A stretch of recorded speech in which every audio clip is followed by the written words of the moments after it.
Welcome back, ladies and gentlemen. It is your boy. I am here with a different article this time. I know I was going to continue with the article from Brown University, but I feel like I got as much as I could out of that one. I linked the article to that was in that video to the description below on that one. So if you have any feelings as if you want to observe that one or read that one again, I recommend that you go back and read that one. So this one is from a mental health website called destructingstigma.org. It talks about anxiety, addiction, etc. So today we're going to be talking about the effects of social media on the brain, but we're just going to focus on a small part of that. We're going to talk about distracting yourself from the distraction. So it starts off by saying people who aren't usually motivated to change their social media use by simply hearing it's bad for them. It's better for individuals to see what their limits are. It's probably unrealistic for most social media users to quit completely. And myself, I thought I could probably stay away from social media for quite some time, but there's a lot of, I guess you could say I'm in a lot of group chats and there's a lot of communities I'm trying to be a part of. I'm trying to stay social. So a lot of them connect through social media, but at the same time, I try to minimize it as much as possible, mainly because of my past with mental health issues or my anxiety or imposter syndrome, but I'm going to get to that later. So however, they can monitor their behavior to see how their use impacts them and how to act as a result. All right. So the article continues and says, consider Michelle, who knows this all too well. When she was initially treated for anxiety, her therapist asked her if she was active on social media, and she said yes. It turned out that a lot of, and this is in quotes, it turns out a lot of my anxiety and imposter syndrome is made worse when I'm online, end quote. And the article continues and says a person's experiences, sorry, I'm on this medicine. I don't know if it's the medicine or I'm just slow. Bear with me, ladies and gentlemen. A person experiences imposter syndrome when feeling chronic self-doubt and a sense of being exposed as a fraud. In terms of success and intellect, I talked about that on the last episode when we're viewing others, whether it's our age, younger or older, we start to feel as if we're not in the place we need to be in life or emotionally, mentally, spiritually, wherever it may be. So we start to feel as if there's something within us that needs to be changed rather than experiencing life as we are and improving ourselves one step at a time. That's the I'm a fraud sort of thing. I'm not sure if you could fully escape that because people, when they get into a new career and say you graduated and you're getting into that entry-level job, that imposter syndrome will follow you because you feel as if, oh, do I really belong here? Am I suited for this? So it's not necessarily going to just fully go away from you, but I'm going to continue reading. It says, quote, whether it's another pretty vacation or someone's bouquet of flowers, my mind went from why not me to I don't deserve those things and I don't know why. And it made me feel awful. That is something I can relate to. It's like, well, this person, the way they are, who they are, that suits their lifestyle. Maybe I am not good enough to live that sort of lifestyle. And that's that imposter syndrome, and that's that effect on mental health that, social media can have. I know people before the days of social media,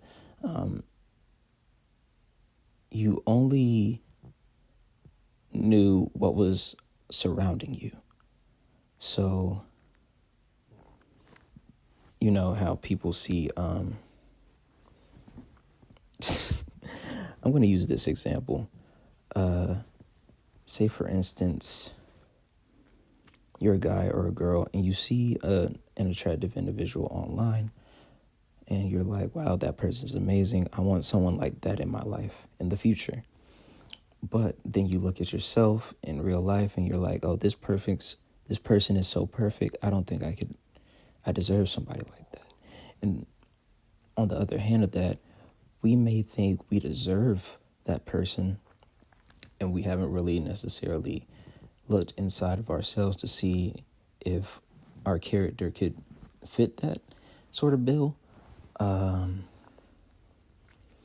Is the juice more than the squeeze? I don't know.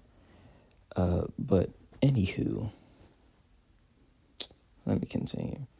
She said her therapist, I'm continuing with the article here. She said her therapist decided to set ground rules.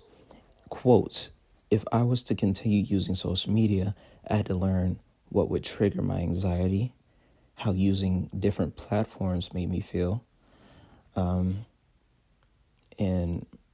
that is one thing that I noticed with myself. I had to figure out what triggered me. And I feel like it was mainly like relationships, I want to say. I feel like as if I wasn't good enough to be in the relationship that I wanted. I'm not the man that I need to be in order to have that relationship, you know? And that triggered something within me where I felt as if maybe I should get off social media and try to understand myself better as a man and maybe improve those parts of me that I feel aren't good enough for being with the person I want to be with. And I think everybody should take a step back from social media, not for a long time, maybe a few days, maybe a few weeks. Just monitor how you feel without social media in your life. And then eventually, slowly but surely, bring it back into your life. Monitoring your phone usage. There is this sort of widget that the iPhone has. I'm not sure if the Android also has it. Might, but it allows you to monitor your phone activity, and it also keeps track of what apps you use at what times. Give me 1 second. Gotta grab a charger.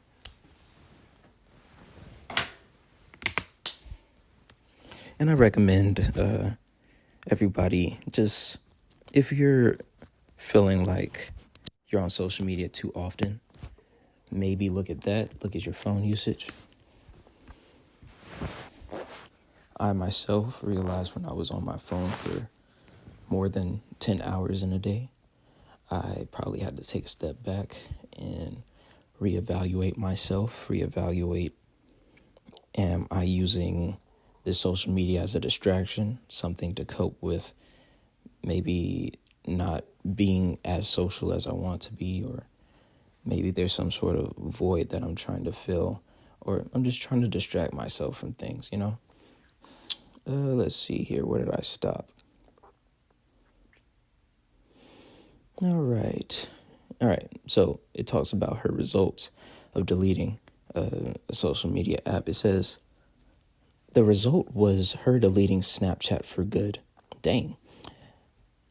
It's been a minute since I've been on Snap, but all right, I continue. And after 5 years, she still doesn't miss it. That's the dang part. 5 years of a social media app. Low key, I want to know what 5 years off of Instagram or Twitter would do for me. Well, I never usually on Twitter, maybe Instagram, but maybe you're on Twitter all the time. Honestly, I deleted Twitter, and it's been a minute since I've been on Twitter. I deleted Twitter back when Kanye was going on his rants. It was like one of the first big rants. Like, what was this? 2020. It was before the Nazi stuff, but I was like, yeah, I got to get off Twitter. It's too much negativity up here. It wasn't just Kanye. It was like everybody up there just vomited their emotions on Twitter. It's like Twitter is for the crazies. I'm not going to hold you. Twitter is for the crazies, and I just had to stay away from it, dog.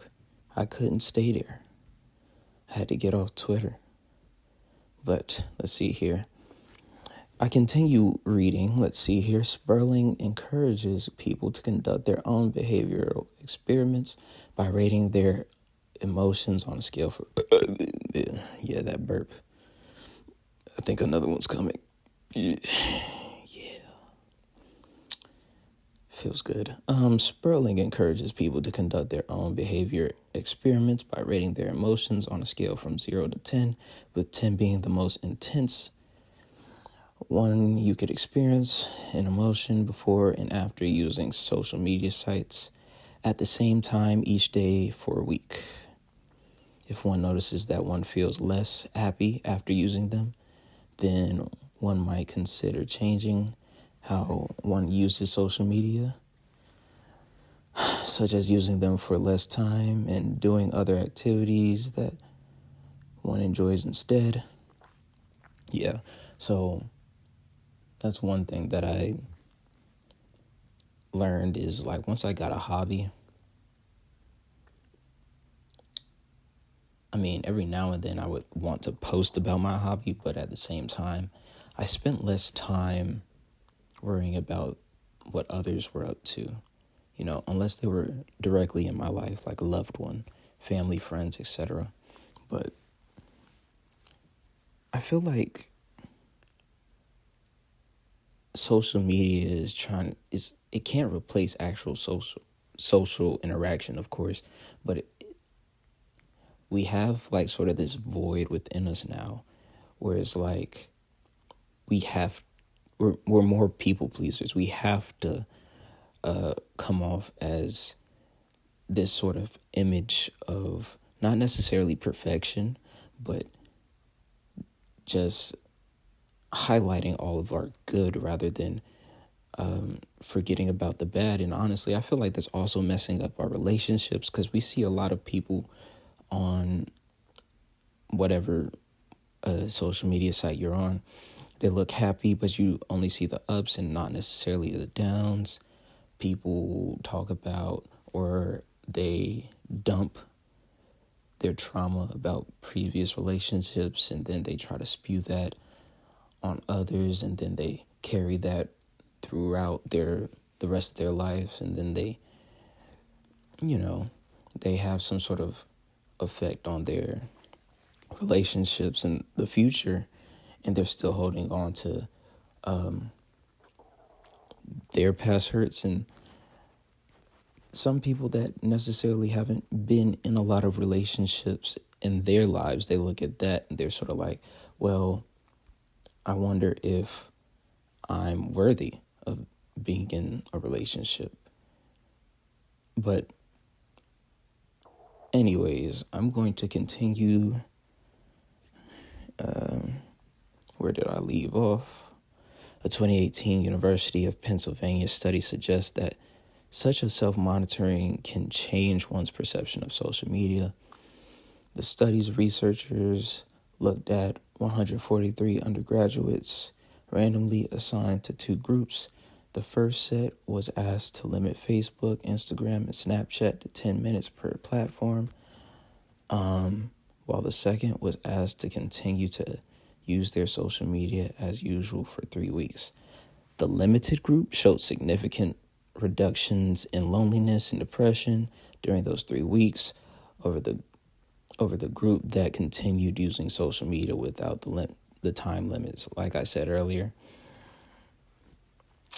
I feel like it sort of causes this void and this hole, and we use it to fill the void that I feel like it's causing.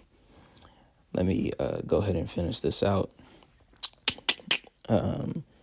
This is a quote from Michelle. I'd love to say that my use is totally healthy, but I find that I'm still comparing myself to others.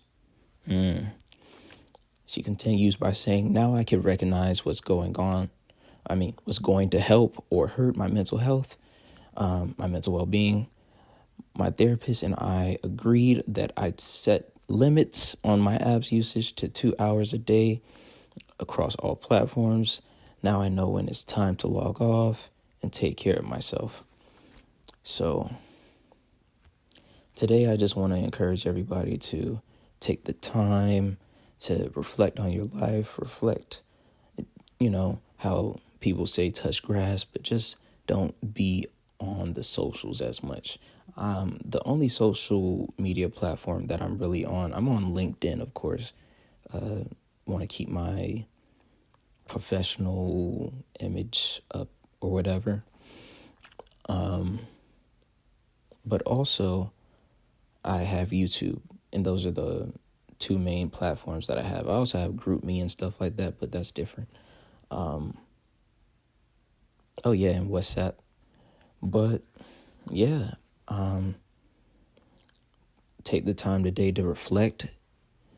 Maybe just, try for an hour or two just not to be on social media, especially if you're a heavy user. But if you feel like you can do it, maybe try to limit it to an hour. Can't talk. This medicine makes me drowsy or whatever. But yeah. Let me know your thoughts in the comments. Like and subscribe. I'll see y'all in the next one.